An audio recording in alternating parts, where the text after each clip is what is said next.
ശബരിമല തീർത്ഥാടകർക്ക് മികച്ച തീർത്ഥാടന അനുഭവം സമ്മാനിക്കുന്നതിനായി AI സഹായി ഉടനെത്തും. പത്തനംതിട്ട ജില്ലാ ഭരണകൂടം തയ്യാറാക്കുന്ന സ്വാമി ചാറ്റ് ബോട്ട് AI അസിസ്റ്റന്റിന്റെ ലോഗോ മുഖ്യമന്ത്രി പിണറായി വിജയൻ പുറത്തിറക്കി. സ്മാർട്ട് ഫോൺ ഇന്റർഫേസിലൂടെ ഉപയോഗിക്കാൻ കഴിയുന്ന തരത്തിലാണ് സ്വാമി ചാറ്റ് ബോട്ട് ഒരുക്കിയിരിക്കുന്നത്.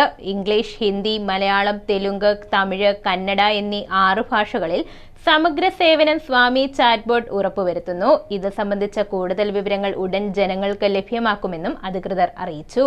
നടതുറപ്പ്, പൂജാ സമയം തുടങ്ങിയ ക്ഷേത്രകാര്യങ്ങളും വിമാനത്താവളങ്ങൾ, റെയിൽവേ സ്റ്റേഷനുകൾ എന്നിവയെക്കുറിച്ചുള്ള വിവരങ്ങളും ഭക്തർക്ക് ഇതിലൂടെ ലഭ്യമാകും.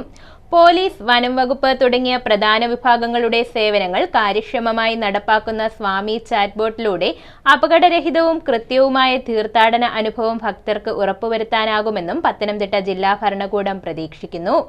ആധുനികമായ ഈ ഡിജിറ്റൽ സംവിധാനത്തിന്റെ പ്രവർത്തനത്തിലൂടെ ശബരിമല യാത്ര കൂടുതൽ സൗകര്യപ്രദവും സുരക്ഷിതവുമാക്കി സേവനങ്ങൾ ഭക്തർക്ക് എത്രയും വേഗം എത്തിക്കാനാവുമെന്നും ജില്ലാ ഭരണകൂടം വ്യക്തമാക്കി. News bureau, Pathanamthitta.